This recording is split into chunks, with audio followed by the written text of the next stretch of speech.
उलट कर ऐसे मुंह घूम जाता है, मतलब दूधू को मुंह नजर आएगा। यदि किसी को नींद में भी देख लीजिए ना तो वहां से उल्टे कदम भागिएगा, तो सबसे खतरनाक होता है ऐसा दृश्य वहां पर आ जाता है। तो यहाँ पर एकमात्र कोशिका ऐसी है जिसमें कैंसर नहीं पाया जाता है।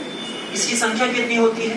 10 पर पावर 11 100 अरब होता है। कम नहीं दिए भगवान, बहुत ज्यादा दिए, अरबों खरबों में दिए हैं, जो चीज भी दिए हैं, ठीक ना, छप्पर भारे करके दिए हैं, इतना मिला हुआ है। यदि इसमें से कभी कैंसर हो जाए, भगवान से पूछे कि भगवान आएंगे पूछे तुम्हें बीमारी चाहिए, हाथ उठाओ, हाथ उठाइएगा कि हमें चाहिए। पूछेगा कौन सी बीमारी? तो कैंसर की बीमारी दीजिए, लेकिन कैंसर में सुन लीजिए कौन सा देना है। देना ही है तो आपको नर्वस वाला कैंसर दीजिए, ठीक ना। यदि आपको नर्वस वाला कैंसर मिल गया, तंत्रिका में यदि सेल डिवीजन शुरू हो गया, आप जितने बुद्धिमान हैं उसका सीधा डबल बुद्धिमान होइएगा, ट्रिपल बुद्धिमान होइएगा, और इतना बड़ा बुद्धिमान होइएगा जो खोज मानव 50 वर्षों में कर पाएगा वो खोज आप मात्र 5 साल में कर दीजिएगा। भले आयु छोटी होगी, लेकिन इतने रिसर्च करके जाइएगा कि आपका पृथ्वी पर नाम बना रहेगा, ठीक ना। तो सबसे ज्यादा कौन सी बीमारी चाहिए आपको? बीमारी मांगना ऐसे लुटाइए नहीं, देना ही तो दे दीजिए, लेकिन हमको कैंसर में दीजिएगा तंत्रिका कैंसर।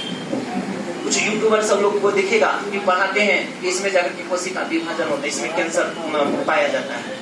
माथा में नहीं, इसमें नर्वस में कोई कैंसर है, ट्यूमर वाला कैंसर होता है, ठीक है। अब देखिए ये जो बनाया गया है इसकी कुछ ना कुछ यूनिट होगी। जब हम कह रहे हैं कि तंत्रिका 10 पर पावर 11 है हमारे पास, तो मेरा सवाल ये है कि 10 पर पावर 11 है, इसकी काउंटिंग हमारे पास जो आई है, तो मेरा सवाल इसमें से ये आता है कि कितनी ज्यादा हमारे शरीर में तंत्रिकाएं होती हैं। तो 10 पर पावर 11 जिसको 100 अरब के आसपास में कहते हैं।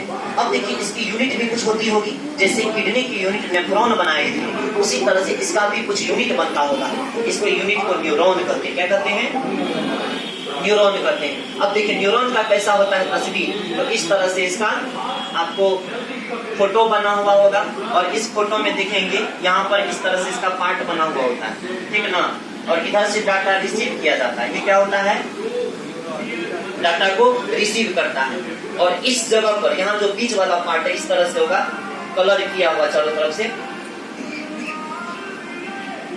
ठीक ना, इस तरह से बना होता है। यही है आपका क्या चीज? न्यूरॉन है। ये अंदर में क्या होगा? चूंकि सेल होती है तो वहां पर केंद्रक होगा, ये बीच वाला भाग केंद्रक है, चूंकि एक कोशिका है तो कोशिका में एक केंद्रक होता है, तो केंद्रक यहाँ हो गया। अब ये करते क्या कि रिसीव करते हैं डाटा को यहाँ से, किसी भी डाटा को, जैसे हमको यहाँ पर पिंच किया गया ना, यहाँ से जो डाटा रिसीव करेगा उसके पास यही होता है, 5 पैसा उंगली की तरह निकला रहता है, डाटा को रिसीव करता है, फिर अगला वाला को भेजता है, अगला वाला फिर क्या करता है, यहाँ से रिसीव करता है, अगला को भेजता है। यदि ये नहीं आता तो मानव इतने बुद्धिमान नहीं होते। यदि पूछा जाए कि सृष्टि में सबसे अधिक बुद्धिमान जीव कौन है? मानव है। लेकिन मानव क्यों बुद्धिमान है तो उसके पीछे हम रीजन बनाते हैं। पहले क्या होता था कि इसको माइलिन शीट कहा जाता है। क्या कहा जाता है?